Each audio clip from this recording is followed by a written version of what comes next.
아볼로가 고린도에 있을 때에 바울이 윗부양으로 다녀 에베소에 와서 어떤 제자들을 만나 이르되 너희가 믿을 때 성령을 받았느냐 이르되 아니라 우리는 성령이 계심도 듣지 못하였노라. 바울이 이르되 그러면 너희가 무슨 세례를 받았느냐 대답하되 요한의 세례니라.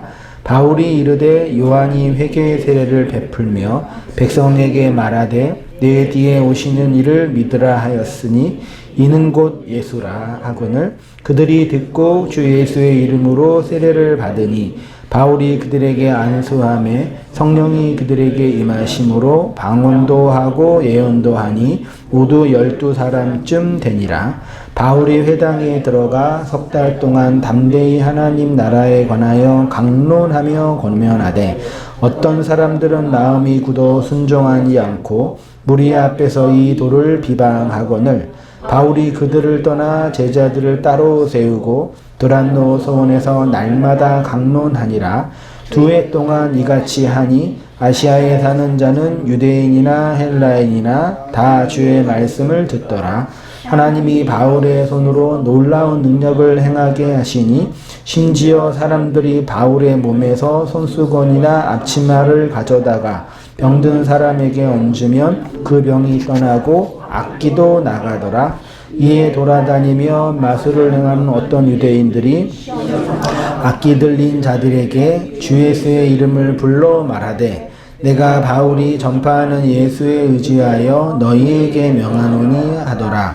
유대의 한 제사장 스게와 7 아이들도 이 일을 행하였더니 악기가 대답하여 이르되 내가 예수도 알고 바울도 알거니와 너희는 누구냐 하며 악기 들린 사람이 그들에게 뛰어나올라 눌러 이르기를 그들이 상하여 벗은 몸으로 그 집에서 도망하는지라. 에베소에 사는 유대인과 헬라인들이 다 이를 알고 두려워하며 주 예수의 이름을 높이고 믿는 사람들이 많이 와서 자복하여 행한 일을 알리며 또 마술을 행하던 많은 사람이 그 책을 모아 가지고 와서 모든 사람 앞에서 불사르니 그 책값을 계산한 즉 은 5만이나 되더라. 이같이 주의 말씀이 힘이 있어 흥황하여 세력을 얻느니라. 이 일이 있은 후에 바울이 마게도냐와 아가야를 거쳐 예루살렘에 가기로 작정하여 이르되 내가 거기 갔다가 후에 로마로 보아야 하리라 하고 자기를 돕는 사람 중에서 디모데와 에라스도 2사람을 마게도냐로 보내고 자기는 아시아에 얼마 동안 더 있으니라. 아멘. 사도행전 46번째 시간입니다. 성령이 임하여 방언하고 예언하니 12이 되니라 라는 제목으로 말씀을 상고하겠습니다. 함께 말씀 나누기 전에 벌써 다음 주가 10월 19일 셋째 주가 돼버렸어요. 그래서 돼버렸어요. 다음 주는 우리 양신철 우리 장로님 가족에서 네 분이 준비하신다고 하니 간단하게 우리 식사 교제하면서 교제하고 나누었으면 좋겠습니다.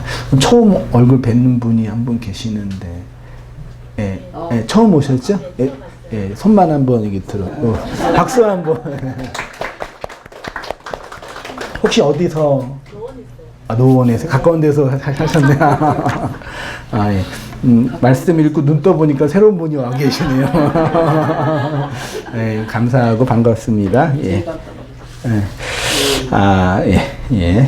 사도행전 19장 함께 읽었던 내용은요, 사도 바울의 3차 전도 여행 중에 특히 이제 에베소라는 지역에서의 말씀 사역 함께 읽은 것처럼 두란노 서원에서 2년 반, 2년여 동안 말씀 사역을 하면서 말씀의 놀라운 그 결과물, 목회적인 은혜들을 경험한 내용들이 본문에 나와 있습니다. 신약 성경에서 에베소라는 지역은 한마디로 말하면 우상의 도시라고 말할 수 있어요. 그 고대 시대 때 보니까 에베소에 있었던 유명한 그 신상이 아데미라는 신상이거든요. 만약에 그림으로 봤을 때인데 이 아데미 신상의 특징이 뭐예요? 가슴이 수없이 많이 있어요. 여인의 가슴이 많이 있다는 얘기는 그 풍요와 다산, 번영을 사람들이 그 신상에게 투영하여서 당신이 그 신이 우리에게 뭘 줘야 된다? 풍요와 번영을 줘야 한다. 우리가 너에게 이렇게 예배도 드리고 제물도 드리니 너는 우리에게 이러한 풍요와 번영을 주라라는 상징적인 어떤 차원이 아데미라는 신상, 여신이에요. 가슴이 많이 있는 그 신상을 통해서 알고 있는 것처럼 그 당시에 에베소라는 이 도시 지역 자체가 풍요와 번영을 꿈꾸었다라는 차원이라는 것 자체가 이미 그 지역이 번영의 도시였고 풍요가 가득한 도시였다라는 걸 짐작하게 하는 내용이 에베소라는 지역에서 말씀 사역을 한 바울에게 있고, 바울이 이곳에서 오랫동안 말씀 사역을 하면서 적지 않는 결실을 이제 맺게 되는 그 장면이 기록되어 있습니다. 19장은 그냥 보시면 1에서 7절, 8에서 20절, 그 다음에 22절, 41절 4개 정도 단락으로 이렇게 구분할 수 있으니까 참고해 보시고요. 오늘은 1절부터 7절까지 내용을 좀 보도록 하려고 하는데, 다시 이 페이지에 있는 부분 보시면 아볼로가 고린도에 있을 때에 바울이 윗지방으로 다녀 에베소에 와서 어떤 제자들을 만나 이르되 너희가 뭐 할 때요? 믿을 때 성령을 받았느냐? 믿고 있는 거예요. 근데 뭐가 없어요? 성령이 없는 거예요. 이르되 우리는 성령의 계심도 듣지 못하였노라. 성령이 누군지도 모르고 있는지도 몰랐다. 누구한테 말하는 거예요? 아볼로가 고린도에서 말씀을 가르치고 말씀을 듣고 있는 사람들에게 바울이 와가지고 니네 믿고 있네? 잘 믿고 있어. 성령이 뭔지 알아? 그러니까 뭐라 그래요? 몰라가 아니라 그게 뭐예요? 무슨 얘기 하시는 거예요? 이런 차원인 거예요, 본문이. 그래서 이제 3절에 보면 바울이 이르되 그러면 너희가 세례를 무슨 세례를 받았느냐? 대답하되 요한의 세례니라. 4절 바울이 이르되 요한이 회개의 세례를 베풀며 백성에게 말하되 내 뒤에 오시는 이를 믿으라 하였으니 이는 곧 예수라 하거늘. 5절 그들이 듣고 주위에서 이름으로 세례를 받으니. 6절 바울이 그들에게 안수함에 손을 얹음에 성령이 그들에게 임하심으로 뭐예요? 방언도 하고 예언도 하니 모두 몇 명이요? 12사람 12이 되었더라. 12명만 있었겠어요?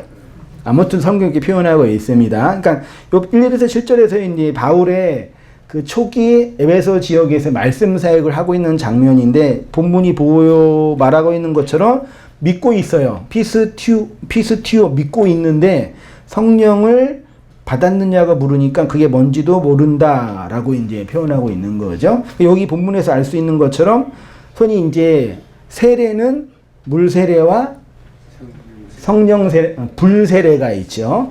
물 세례와 불 세례. 물 세례는 뭘로 받는 거예요? 물로 세례 받는 거고, 불 세례는 뭘로 받는 거예요? 불로 받는 거죠. 근데 그 불이 뭐라고요? 성령인 거죠. 앞에 있는 물 세례는 우리가 눈으로 보고 실제로 경험하면은 세례라고 한다면, 뒤에 있는 세례는 가시적으로 눈으로 볼 수 있는 세례가 아니라는 거 알고 있죠? 여러분 다 물 세례 받으셨어요? 그쵸? 예, 장로교에 들어오면은 교회 생활 하면은 맨 처음에 입교라 그러죠? 교회 전통의 입교 맞나? 입교는 애들이 하는 거 아닌가? 다 까먹었는데 어떡하지 이거? 입교 맞나요? 맞죠? 학습을 하고, 예. 큰일 났네. 학습, 그 다음에 몇 개월 지나서 이제 세례하고 세례 교인이 되면은 그때부터 이제 집사도 할 수 있고 이제 등등 그런 차원이 있죠. 그건 실제로 물로 세례를 주는 거라고 하고, 고대 시대 때나 예수님 당대에는 그 물이 뭐예요? 단순히 물을 뿌리는 것이 아니라 침례라고 한 것. 이거는 의식적인 종교 행위고, 종교개혁자들, 그러니까 카톨릭부터 시작해서 종교개혁자들이 있어서 참된 교회의 증표가 뭐냐 할 때 세 가지로 말한 게 뭐예요? 참된 성례, 참된 말씀, 참된 기도, 이렇게 세 가지로 표현했거든요. 성례가 뭐예요? 성찬과 세례잖아요. 그러니까 이 세례 자체가 눈에 보이는 가시적인 것들을 함으로 사람들한테 교회의 일원과 믿음의 일원이 되었음을 어떤 상징적으로 표현하는 내용이 물세례란 얘기예요. 그 불세례는 뭐예요? 불세례는 누가 줘요?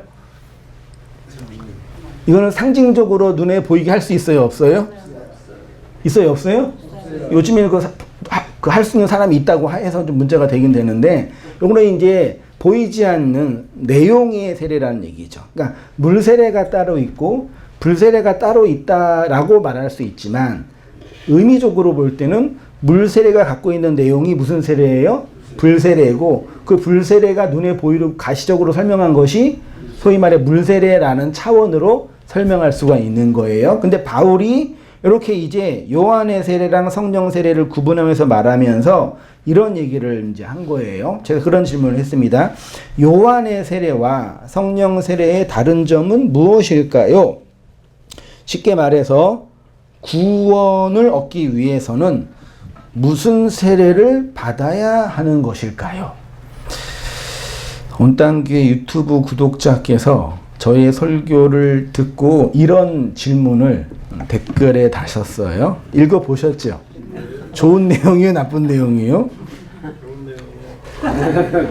마지막에 우를 범하고 있는 것이 아닐까라고 저한테 이렇게 훈수를 두셨는데, 이번 설교에도 나오지만 목사님 설교에 항상 등장하는 얘기 중에 육체의 예수는 살아있을 때 한 명도 구원이나 전도를 못 시켰다는 얘기에 대해서 저도 사실 궁금해서 챗 GPT에 물어봤더니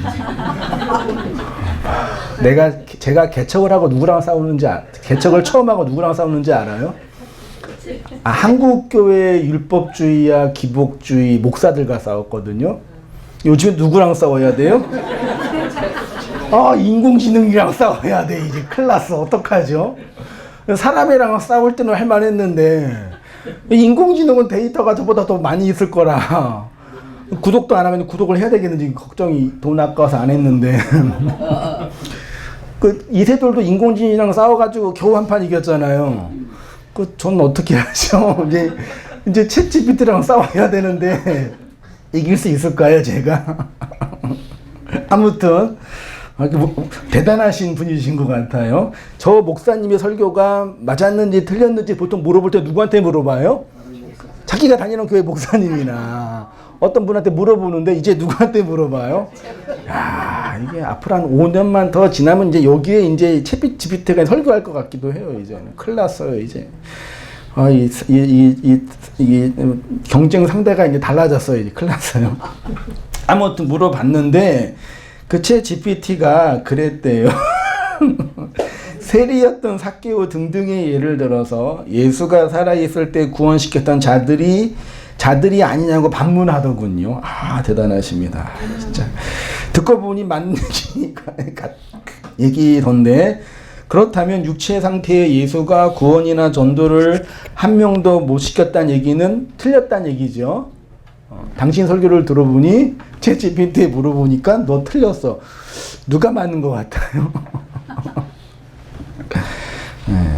그리고 간혹 인간의 관점이 아닌 하나님의 관점에 대해서 생각해 보면 이라고 비유를 드실 때 있는데, 제가 그랬나요? 아무튼 예. 따지고 보면 그것조차도 하나님의 생각이 아니라 인간의 생각일 뿐인 거 아닌가요? 너가 이건 하나님의 뜻이다라고 말하는 것조차도 하나님의 뜻이 아니라 누구 뜻이에요? 너의 뜻이야. 그럴듯하네요. 제가 그랬나요? 제가 말하는 건 하나님의 뜻이라고 얘기한 적이 있나요? 제 의식으로는 그렇지는 않아요. 제가 해석하기에는 이런 의미다라는 얘기를 했는데 이건 하나님의 말씀이다 그런 적 있나요?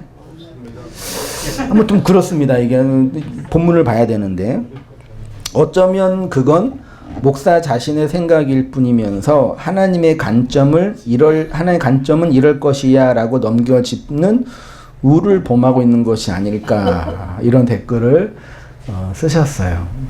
제가 기분이 좋았겠어요, 나빴겠어요? 아무렇지도 않아요. 걱정하지 마세요. 무슨 상관이 있어요, 이게 나요. 근데 말씀을 이렇게 묵상하면서 이분이 생각하고 고민했던 그 부분의 본질, 챗 GPT 인공지능이 지금 지구상에 있는 기독교 데이터를 다 모아서도 보지 못하고 있는 그 지점이 있기 때문에 제가 얘기하는 거예요.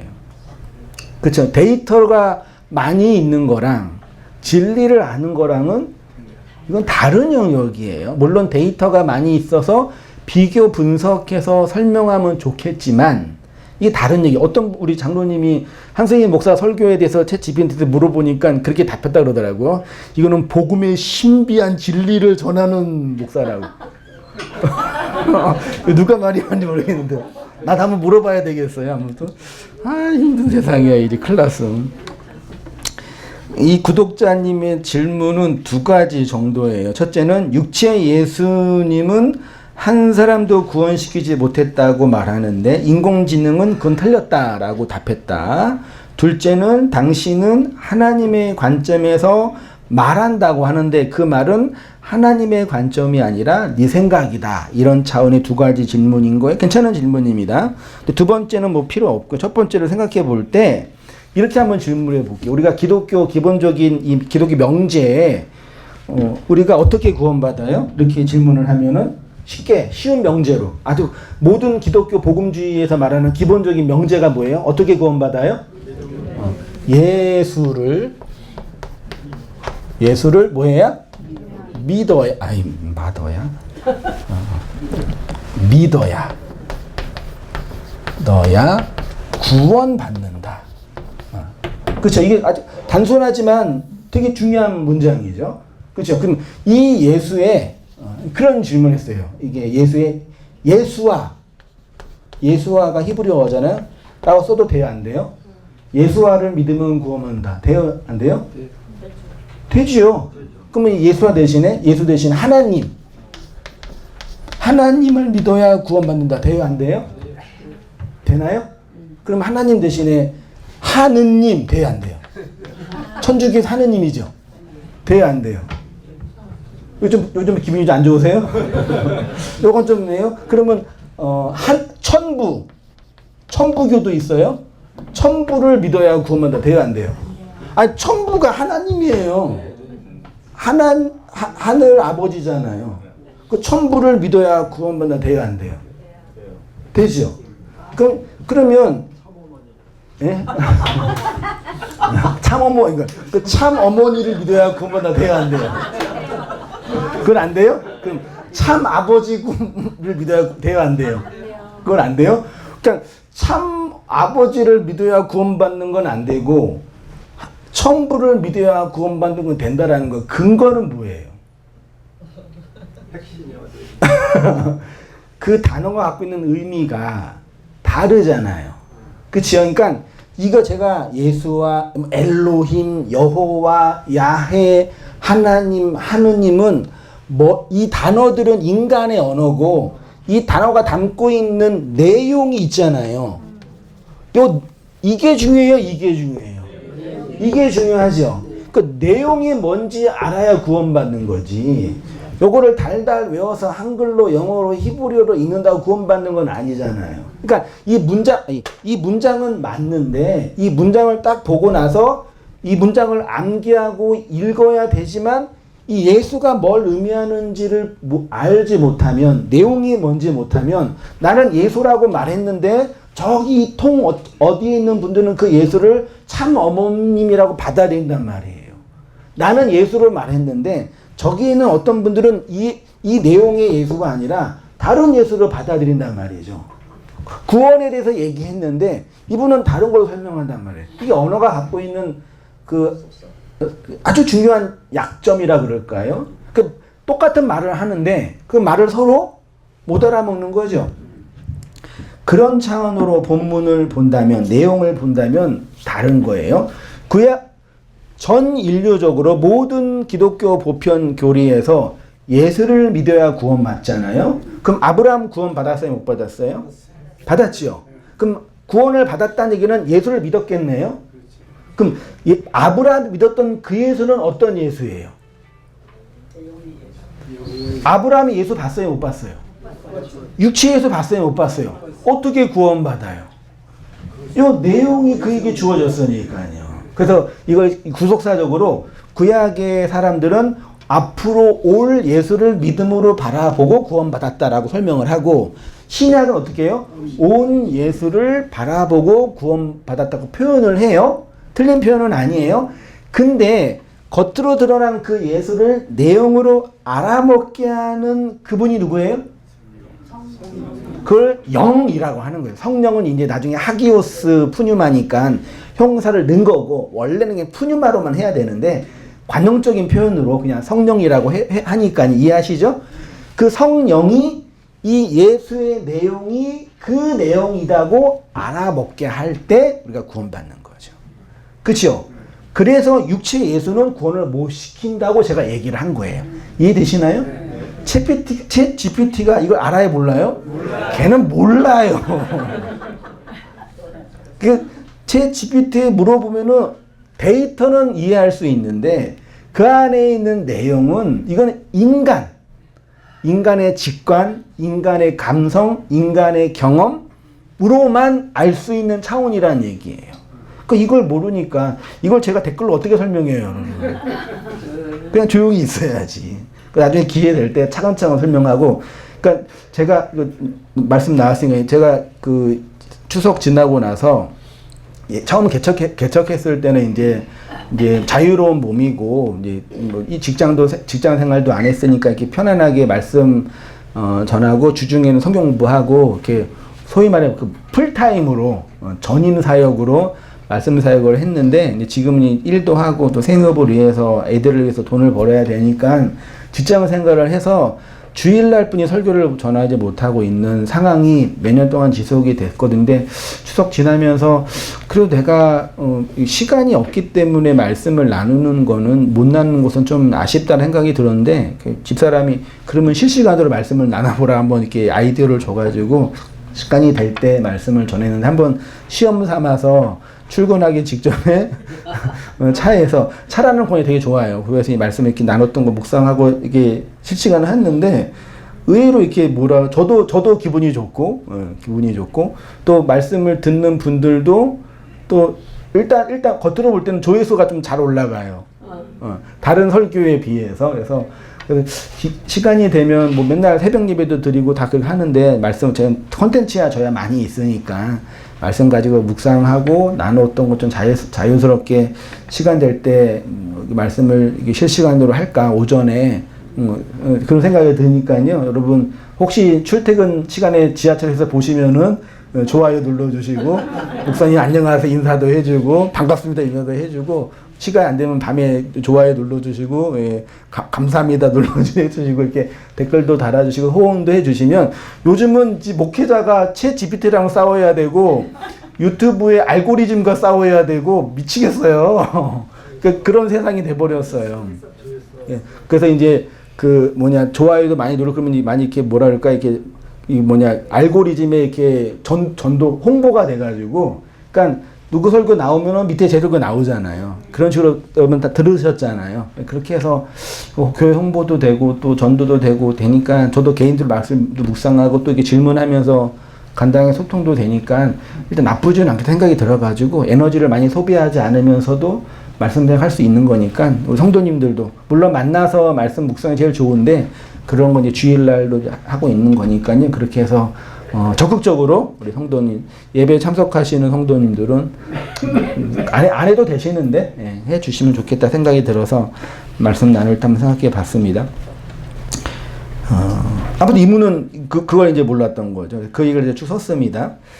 3페이지에 있어요. 그러니까 우리를 구원에 이르게 하는 믿음은 육체 예수에 대한 믿음이 아니라 영으로 죽으시고 영으로 부활하신 그리스도가 디도미 건네준 믿음이어야 되는 거죠. 그래서 그리스도가 십자가에 죽고 그분의 머리를 우리의 머리로 건네주셔서 우리는 그분의 머리를 둔 뭐가 돼요? 성전이 되고, 그 성전이 됐으니 그 배에서 뭐가 흘러요? 생수의 강, 물이 흘러나오는 것이 이 두 번째 성전, 완성된 성전의 내용이라고 제가 말씀을 드린 거예요. 육체 예수는 말 그대로 상징적인 내용입니다. 구약의 인물들이 어떻게 구원을 받았겠습니까? 모든 구원의 원리는 동일하겠죠. 예수님을 믿어서 구원을 받았습니다. 근데 아브라함은 육체 예수를 보지 못했잖아요. 그가 구원을 받았다면 예수를 믿었기 때문에 구원받은 것인데, 그 예수는 죽으시고 부활하시고 강림하신 영을 통해서 아브라함이 구원을 받은 거죠. 그래서 아무도 육체 예수를 그러니까 못 봤다고, 2000년 전에 팔레스타인에서 말씀 전한 그 육체 예수를 못 봤다고 구원 못 받는 것은 아닌 거죠. 왜냐하면 그분의 육체 예수의 사건이 성경을 통해서, 제자들을 통해서, 사도들을 통해서, 기록된 성경을 통해서 우리에게 내용으로 증거됐으니까요.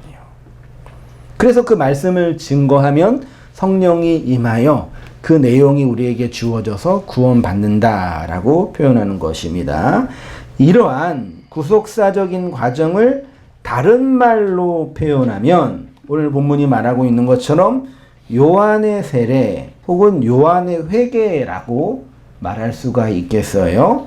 성경이라는 인간의 문자가 우리를 구원이네. 죄송합니다.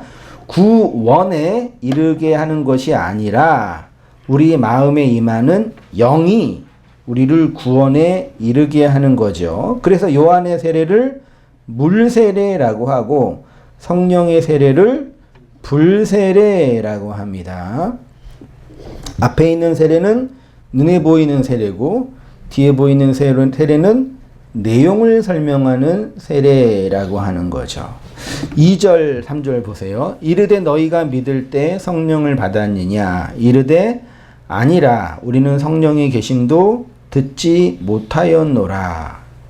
바울이 이르되 그러면 너희가 무슨 세례를 받았느냐? 대답하되 요한의 세례니라. 바울의 말씀 사역이 있기 전에 에베소 성도들의 상태가 어떠했냐면 성령을 받았다고 물으니까 성령을 못 받았다고도 하지 않고 뭐라 그래요? 성령 자체가 있는지도 몰랐다라고 하는 거. 그게 뭔지 몰랐다는 얘기예요. 그 육의 예수, 말씀으로 임하신 그 예수의 죽음이 무엇인지 모른다는 의미이죠. 육체 예수의 죽음이 무엇인지 모른다는 얘기는 단지 예수의 죽음만 모른 것이 아니라 예수의 죽음 안에 누구의 죽음이 내포되어 있는 거예요? 내가 그리스도와 함께 십자가 스타로스에 못 박혀 죽었나니라는 그 자아의 죽음이 없는 거죠. 모르는 거죠. 이게 왜 중요하냐면 종교라는 거, 아까 아데미 신상도 말씀드렸지만 모든 종교라는 건 자기가 원하고 바라는 것들을 신에게 투영하는 거예요. 그래서 기본적으로 나의 죽음이 아니라 나 대신 죽는 희생물에 대한 죽음을 전제하는 거예요. 왜요? 나는 이 종교와 신앙을 통해서 내가 원하는 것을 얻고자 하는 게 구원의 메커니즘인데, 예수라는 이 분은, 그리스도라는 이 종교는 그렇게 너가 원하고 바라는 것을 이루어내는 신이 아니라 나는 누구의 죽음이 필요하다? 너의 죽음이 필요하다. 이해 못하겠지? 내가 그래서 죽은 거야. 이렇게 이 죽음 안에 네 죽음이 내포돼야지 내가 영으로 너의 머리로 들어가서 내 성전이 돼라고 선언하신 것이 십자가 사건이라는 얘기입니다. 이게 단순한 기독교 교리잖아요. 말로는 예수의 죽음 얘기하잖아요. 근데 정말 그 예수의 죽음 안에 내포되어 있는 나의 죽음은 이게 다른 언어가 되는 거죠. 예수 나를 위하여 십자가에 죽으셨네. 이 죽음의 고백 안에 어떤 게 있어요? 누구를 위해서 죽으신 거예요? 나를 살려내기 위해서 죽으신 거예요. 이게 큰 맹점 중에 하나예요. 맹점 중에 이 신앙의 관용적인 표현이 맹점 중에 하나예요. 그러니까 나를 위해 죽었다는 얘기는 나 잘 되게 하기 위해서, 부모님이 나 잘 되기 위해서 헌신해 주신 것처럼 나 잘되기, 나 살게 하기 위해서 나를 대신하여 죽었다라는 차원으로만 해석하는 거죠. 그러면 이제 그 죽음으로 말미암아 내가 대신 살아났기 때문에 이제 내가 그 죽음에 감사하면서 잘 살아야 한다는 취지로만 얘기한, 마치 물에 빠진 사람을 살려내기 위해서 나를 살려내고 대신 누가 죽은 것처럼, 그러니까 나 대신 누가 죽었잖아요. 희생적 죽음이죠. 그렇게 살아난 사람은 어떻게 살아야 돼요? 나를 위해 죽으신 이 분을 위해서 희생하며 살아, 이 기본적인 전제잖아요. 이거의 맹점이 뭐냐면 그 죽음이 아니라 그냥 뭐예요? 물에 빠져 있는 나를 뭐 하신 거예요? 머리 잡고 함께 들어간 거예요. 예수님이 나를 위해 죽었다는 얘기는 나와 함께 거기에 죽었다는 얘기예요. 나를 살려내기 위해서 희생한 게 아니라, 이거 다 이해되시죠? 여기에서 이제 일반 종교와 기독교 본질과 나누어지는 거예요. 우리가 보편 종교 안에서 기독교를 믿고 있으니까 나를 위한 희생적 죽음으로 믿게 되는데, 어느 순간 그 죽음의 본질, 예수의 십자가의 내용이 성경을 통해서 설명이 될 때, 그 죽음은 나를 살려내기 위한 죽음 정도가 아니고, 물론 살려내는 거 죽음이지만 1차적으로 전제적으로 나와 함께 죽는 나로의 죽음이구나를 알게 되는 거죠. 이해되시죠? 그 내용을 말하고 있는 겁니다. 성령을 알지 못했다는 얘기가 그런 차원이라는 얘기예요. 4절, 5절, 6절, 그 다음에 7절 있죠? 같이 한번 읽어보겠습니다. 이거는요. 시작. 바울이 이르되 요한이 회개의 세례를 베풀며 백성에게 말하되 내 뒤에 오시는 이를 믿으라 하였으니 이는 곧 예수라 하거늘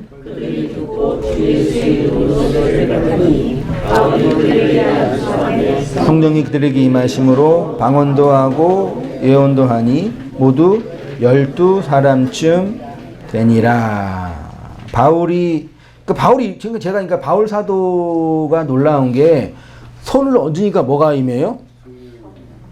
이거 대단한 능력이잖아요.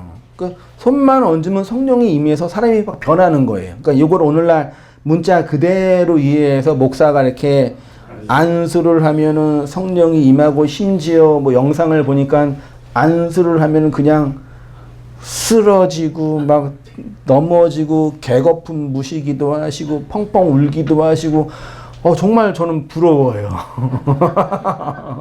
진짜 그러나요? 혹시 넘어지신 분 있으시나요?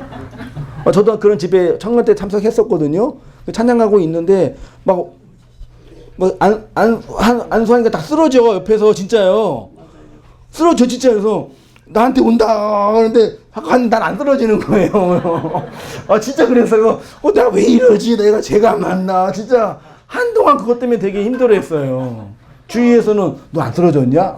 너 죄 많어. 막 이렇게 저를 비난하고. 그래서 옆에 있는 친구는 쓰러지는데 난 뭐냐? 난 방언도 못 받고 진짜 뭐지? 이러고 있었단 말이에요. 아니 진짜 쓰러졌다니까요. 그분은 안짠 분, 그렇죠? 쓰러지다가 막 병도 나오신 분도 계시고 디스크 났다는 분도 계시고 뭐 기분 개운한 건 기본이고 그런 분 계시더라고요. 그래서 지금도 이게 인터넷 보면은 막 그 성령의 사 가시는 분들이 막 이렇게 샥 하면 그냥 싹 쓰러지시고, 그분들 다 하얀 옷만 입은지 모르겠는데 싹 쓰러지시고 그러고 막 아프리카나 뭐 이런 데서도 막 사역하고 그러더라고요. 한다고 하니 인간적으로 부러울, 그렇게 하면 얼마나 교회가 부흥할지는 모르겠지만 아무튼 그런다고 하니 이제 그런 시니까. 근데 의심은 돼요, 제 마음속으로.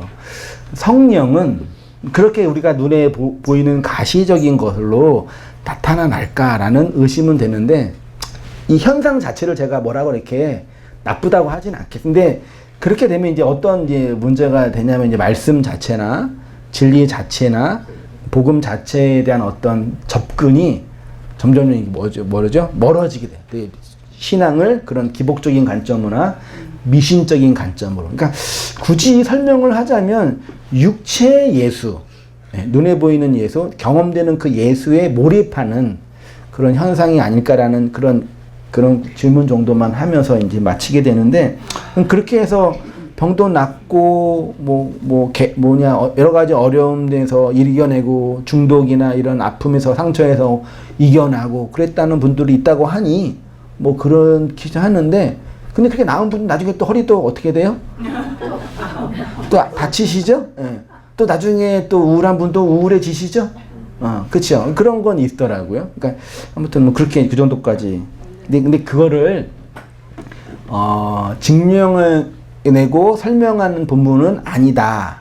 손을 얹었다는 얘기는 손이 뭐예요? 하나님의 능력과 하나님의 말씀을 상징하는 거니까 바울이 손을 얹었다, 안수했다는 얘기는 이 행동이지만 내용으로 본다면 말씀을, 복음을 선포하고 증언했다랄로 것으로 받아들이면 돼요. 그렇게 했으니까 그렇게 하니까 곧바로 본문은 성령이 그들에게 뭐예요? 임하였다, 강림하였다라고 표현하고 그러고 나서 방언도 하고 예언도 했다 그랬죠. 요한의 4페이지입니다. 요한의 세례를 회개의 세례라고 했고 회개는 죄에 대해서 인정하고 돌이키는 것이라고 했는데 요 세례가 헬라어로 밥티조라는 많이 알고 있는 단어죠. 요게 제가 오늘 그 각주의 헬라어가 깨져가지고 영어로 나왔잖아요. 제가 컴퓨터가 문제가 돼서 프린터를 딴 데서 해가지고 깨져 있으니까 좀 여러분 참고해 주시고 이해해 주시길 바라고요. 이 밥티조가 기본적인 단어가 동사 밥토라는 동사에서 왔는데 이게 기본적으로 물에 잠그다 혹은 물들이다 라는 뜻과 함께 물에 잠그고 물들이다에서 확장돼서 사람을 물에 빠뜨리거나 배를 침몰시키거나 확장돼서 뭐 하는 거예요? 멸망시키는 것을 밥토라는 동사라고 하고 요거에 대한 단어가 세례를 베풀다라는 밥티조예요. 그러니까 기본적인 뜻은 물에 담그는 거예요. 근데 물에 담그는 것은 왜 담궈요? 오늘 이 단어적으로 본다면은 죽이는 거예요. 이 땅의 호흡, 포유류로서 폐로 호흡하는 그 호흡을 죽이는 거고 확장되면 뭐 하는 거라고요? 멸망시키는 거예요. 실제로 구약에서 물로 세상을 멸망시킨 사건이 노아의 홍수 사건이잖아요. 방주 사건이잖아요. 물로 우리의 옛사람을 죽이는 거고 멸망시키는 것이 뭐라고요? 그게 세례란 얘기예요. 요걸 이해하고 세례를 받아야 되는 거예요. 단순히 내가 신앙생활 오래 하고 교회 회원이 되고 그래서 이제 초대교회 카톨릭이 태동할 때 이 세례가 변질됐어요. 사실은요. 변질돼가지고 교회의 일원, 교회 회원의 어떤 증표가 되고 이 세례를 받으면은 구원을 받는다라는 교리가 만들어졌거든요. 그래서 세례를 받고 다시 타락하면 안 됐기 때문에 어떤 황제는 평생 세례를 안 받다가 나중에 죽기 직전에 세례를 받아서 자기는 천국 가고 뭐 그렇게 이제 변질된 게 이 세례라는 이 성례전이 된 거예요. 그래서 이제 개혁자들이 참된 교회는 카톨릭처럼 그렇게 하는 것이 아니라 참된 세례를 베풀어야 된다 이런 얘기를 한 거고 참된 세례라 함은 사실 그런 형식적인 것이 아니라 이런 내용을 담고 있는 거죠. 이것에 대한 내용이 사실은 성령 세례, 불세례라고 표현하는 거예요. 그래서 제가 어떻게 표현했냐면은 그를 그 물로 완전히 멸망시키는 것. 물은 뭐예요? 당연히 말씀이니까요. 그러니까 여러분 지금 말씀을 듣고 말씀을 묵상하고 모여서 말씀 듣고 또 여러분 일상과 삶 속에서 말씀 묵상하는 게 뭐예요? 사실 뭐예요? 말씀을 뭐 받는 거예요? 세례 받는 거예요. 예, 내가 말씀을 읽고 묵상하는 건데 의미는 그 말씀에 의해서 내가 잠기는 거라고요. 그 말씀에 의해서 이 기식하고 이 땅의 호흡이 끊어지는 훈련과 연습을 하는 거라고 상징적으로 말씀이 그런 효과가 있다고요. 그래서 그의 전 존재가 물 안에서 죽어서 멸망당하는 것을 내포하고 있다. 요게 세례의 상징적인 의미예요. 물 세례는 물로 주는 거고 불 세례는 영으로 임하는 거고 핵심은 말씀이라는 얘기죠. 그래서 어떻게 표현했냐면은 앞의 세례는 눈에 육의 눈으로 보이는 세례이고 불세례를 상징하는 세례라고 한다면 불세례는 영의 세례라고 해서 앞의 것의 내용이라고 할 수 있겠습니다. 이를 다른 말로 하면 성령이 뭐 하는 거라고요?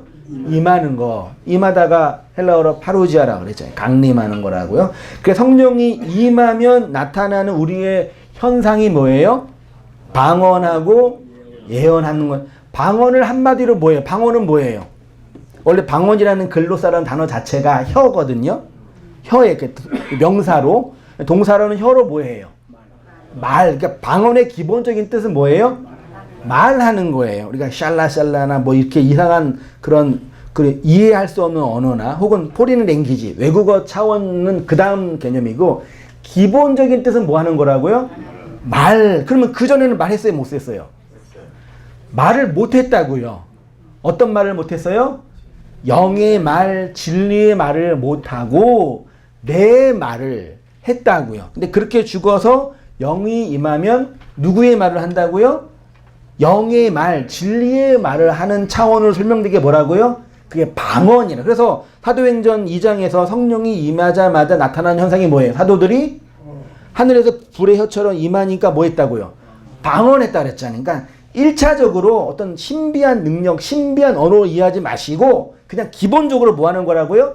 말하는 거예요. 예수님이 이 땅에 오셔가지고 말 못하는 사람들한테 이렇게 여러 가지 말로 선포하시고 흙으로 막 기해가지고 눈도 뜨게 하고 기도하게 하고 또 뭐 하게 했어요?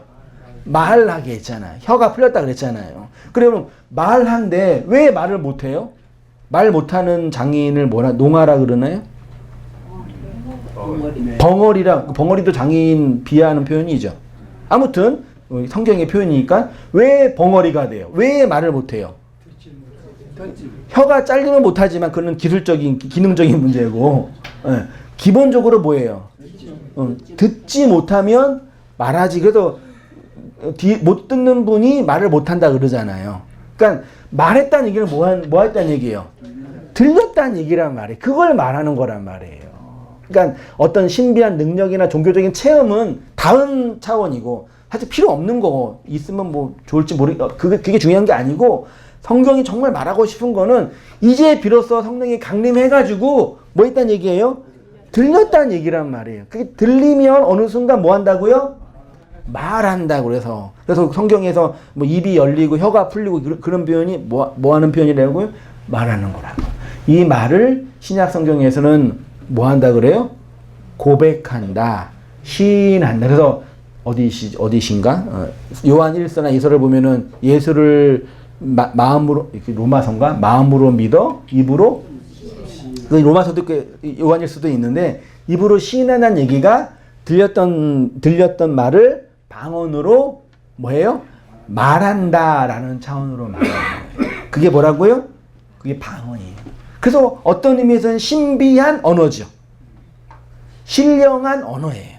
어떤 의미에서는. 그러니까 우리가 이해하지 못하는 그런 언어가 신비한 언어가 아니라 그런 차원에서 신비한 언어란 얘기예요. 신령한 언어란 얘기예요. 그게 방언이고 그 방언에 대한 이야기가 하여튼 이것도 성경에서 각주로 보면 엄청 많이 있어요. 출애굽기 4장 10절 보시면 모세가 여호와께 고하되 주여 나는 본래 말에 능치 나는 입이 뭐하대요? 뻣뻣하고 혀가 모세가 진짜 말 못했을까요? 레위의 혈통으로 태어나서 어렸을 때는 애굽의 왕자로 최고의 교육을 받았던 학문적으로 언어적으로 뛰어난 교육을 받았던 그런 왕자였잖아요. 말을 못한다고요? 다른 차원이죠. 당신이 원하는 그 진리의 말을 내가 못합니다 라고 표현한 거죠. 잠언 마가복음 7장 35절 그의 귀가 열리고 혀가 맺힌 것이 곧 여기 있네. 귀가 열리고 혀가 풀린다. 들리고 말한다. 예수의 사역이죠. 사도행전 2장에서 성령이 임하는 얘기, 그 하나님의 큰 일을 말한다 이렇게 표현하고 있고, 그래서 이제 성령이 임하면 말한다라고 표현하고 있는 거고요. 그다음 두 번째가 예언한다 그랬죠.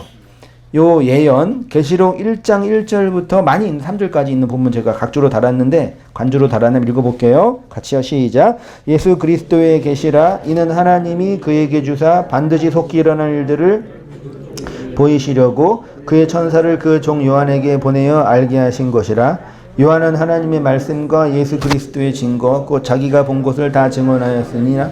이 예언의 말씀을 읽는 자와 듣는 자와 그 가운데 기록한 것을 지키는 자는 복이 있나니. 때가 여기 요한이 말하는 이 예언의 말씀 1차적인 건 뭐예요? 요한 계시록, 요한 묵시록이에요. 이 내용에 있는 말을 읽는 자, 듣는 자, 지키는 자라고 했죠. 여기 있는 이 말이 무슨 말이라고? 예언의 말이에요. 그러니까 요한 계시록은 예언이에요. 예언서라고 표현해요. 근데 그 예언을 한자의 예자가 무슨 예자예요? 미리 말하다, 앞에 것을 말하다. 그러니까 시간적으로 미리 말하는 거를 예언이라고 한자가 말해요. 이거는 그러니까 언어의 의미에 대한 관습적이고 문화적인 차이예요. 원래 예언이라는 헬라어가 뭐예요? 프로페티오라는 단어인데 요게 기본적인 것이 구약에서 예언하는 사람이 누구였어요? 선지자였잖아요.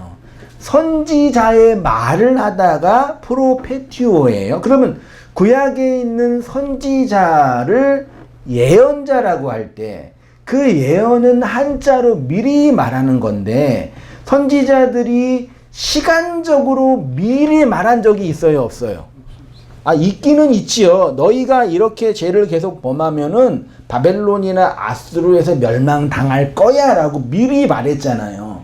시간적으로. 그래서 예언이라는 개념 단어 안에 그런 시간적인 개념이 있는데 그거는 엄밀한 의미에서 우리에게 적용되는 내용이 아니에요. 그러니까 어느 교회에서 뭐 신유 집회, 예언 집회 이런 거 쓴 거 있잖아요. 그거는 무당에서 말하는 거 똑같은 거고 전보는 거와 똑같은 거란 말이에요. 우리 앞으로 제가 권사님, 장로님 보니까 예언해 드릴게요. 이렇게 이런 거 있잖아요. 그건 이제 무당이고 이거 저기 무당 진짜 넥타이 요즘 넥타이를 매신 무당이 하는 일이고 그거는 그런 예언은 그 무당이 그분도 진짜 귀신에 의해서 하는 건지는 모르겠지만 아무튼 그렇게 하잖아요. 그러니까 그런 건 진짜 아무것도 아니. 미리 말하는 거는 그런 시간적인 개념이 아니니까 데이터가 많아지고 경험이 많아지면 대충 미래가 보여요, 안 보여요?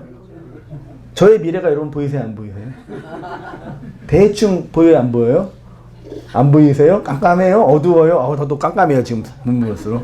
그러니까 데이터가 쌓이고 경험이 쌓이면은 대충 어떨 거라는 느낌은 오잖아요. 그 정도지 시간적인 개념이 아니라 구약의 예언자, 그 선지자는 기본적으로 뭘 말하는 사람들이에요? 하나님의 말씀을 말하는 사람이잖아요. 그럼 하나님의 말씀은 구약에는 어디에 있었어요? 구약의 하나님의 말씀은 뭐예요? 모세 오경뿐이 없었어요. 창세기, 출애굽기, 레위기, 민수기, 신명기, 나머지 여호수아, 사사기는 역사서니까 그는 차치에 나중에 쓴 거고 원래 그들이 토라라고 하는 이 하나님의 말씀은 그것뿐이 없었단 말이에요. 요거를 백성들한테 말하는 게 뭐예요? 그걸 예언이라고 했다, 구약에서요. 그러니까 오늘날은 쉽게 말하면 뭐예요? 설교도 좀 오해의 소지가 있죠. 설교는 도덕적인 차원의 의미가 있으니까 강론, 강설 혹은 강해 말씀을 풀어서 선포하여 적용한다. 그런 차원의 얘기가 우리나라 그 선배님들 쓰는 강론이라는 단어, 되게 좋은 저가 좋아하는 단어거든요. 강해, 강설 이런 거예요. 그러니까 단순히 도덕적인 어떤 개념을 얘기하는 것이 아니라 기록된 말씀을 풀어서 푸는 방법은 다양하게 있죠. 언어를 보고 신학을 보고 문맥을 보고 경험을 하고 성경을 비교해보고. 그 성경은 뭘로 풀어야 돼요? 성경은 믿음으로 풀어요? 영으로 풀어요? 학위로 풀어요? 성경은 뭘로 풀어요? 성경으로 푸는 거예요. 진짜 중요한. 그 옛날 성경에 보면은 다 이따 밑에 뭐가 있어요. 관주가 있잖아요. 진짜 대단한 거예요, 우리 선배님들이요. 그 본문 보고 이게 뭔지 모르잖아요. 뭘 봐요? 간주를 보여. 간주 가죠. 거기 또 가요. 계속 도는 거예요, 이렇게 성경을 돌고 도는 거예요. 계속 돌고 돈다 그러는데 도는 거예요. 돌다 보면 뭐예요? 그 의미가 해석이 된단 말이에요. 성경 안에서 이 본문 보고 이 간주는 이거고 이 간주는 저거고 저 간주는 저거 이렇게 돌면서 몇 번 한두 바퀴 돌아봐요. 그럼 뭐예요? 이 본문이 창세기는 이렇게 설명됐고 로마는 이렇게 설명됐으니까 이런 의미겠구나라고 해석이 되잖아요. 그거를 성경으로 푼다니. 오늘날은 너무 잘 돼 있어요, 이게요. 뭐 일반 성도님들도 그냥 성경에 컴퓨터를 피고 원어 성경 사전을 누르면 그 클릭 누르잖아요. 그러면 이 단어에 대한 성경의 모든 의미가 쭉 나와요. 그러니까 챗 GPT가 잘할 수도 있을 것 같기도 한데 한번 그냥 이용해 볼까 한번. 야, 이 단어 한번 연구해봐. 이렇게 그럴 수 있을 거 아니에요?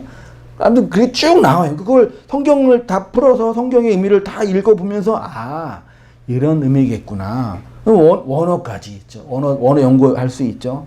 그러니까 시간이 있고 신학적인 어떤 경험이 있고 종교적인 체험이 있으면 누구나 할 수 있는 거예요. 네.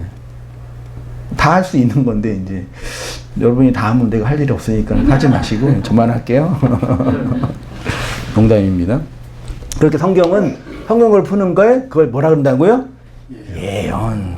영이 임하니까 말하네요. 말하고 하나님의 말씀을 선포하네요. 그러니까 뭐가 세워져요? 열둘이라는 교회가 완성이 됐습니다. 어디에요? 에베소 지역이에요. 그거를 오늘 본문이 설명하고 있는 것 같아요, 저는. 마지막 읽고 설교 마치겠습니다. 다시 말해서 가운데쯤입니다. 프로페티오예요. 여기서 중요한 것이 바로 성경은 절대로 문자 그대로 보면 안 되는 것이겠죠. 성경은 문자 안에 문맥 안에 담겨진 뜻이 있죠. 그래서 성경의 최고의 권위이신 예수님이 하나님의 말씀을 비유로 던졌다라고 표현하는 것입니다. 다시 말해서 글의 문자 그대로 받지 말고 그 안에 담겨진 의미를 설명하여 해석된 내용으로 받아야 된다고 한 거죠.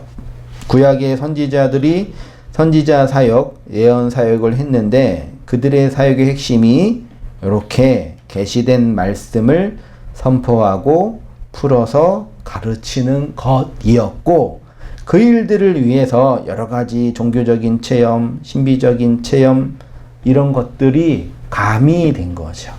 역사 안에서 경험하게 된 거죠. 이렇게 바울이 예수를 증언함으로 말미암아 성령이 임하게 되었고 성령이 임하여서 방언도 하고 예언을 하게 되니까 뭐가 되어진다고요? 그리스도가 머리를 둔 교회라는 12이 세워졌다라고 본문이 말하고 있는 거죠. 이러한 은혜를 알고 말씀 안에서 살아가시는 성도님 되시기를 축원드립니다. 예, 함께 우리 찬양 부르려고 그랬는데 반주자님, 피아노 반주자님 계시네요. 찬양 부르고요. 축도하고 마칠게요. 이 주님의 은혜를 인하여 감사합니다. 우리가 그 진리의 말씀으로 하나님의 생명과 은혜로 살아나고 그리스도가 머리를 둔 지부의 영광과 은혜의 나타남으로 고백하는 저의 모든 삶들이 될 수 있도록 인도하여 주옵소서. 그 성령의 임재로 말미암아 하나님의 은혜를 예언하고 진리의 말을 선포하여서 우리의 심령과 마음 가운데 열둘의 완성, 말씀의 충만한 은혜가 늘 나타날 수 있도록 인도하여 주시옵소서. 이제는 우리 주 예수 그리스도의 은혜와 하나님 아버지의 크신 사랑과 성령의 교통하심이 우리 사랑하는 모든 성도님들의 삶 속에 지금부터 영원까지 함께 있을지어다. 아멘.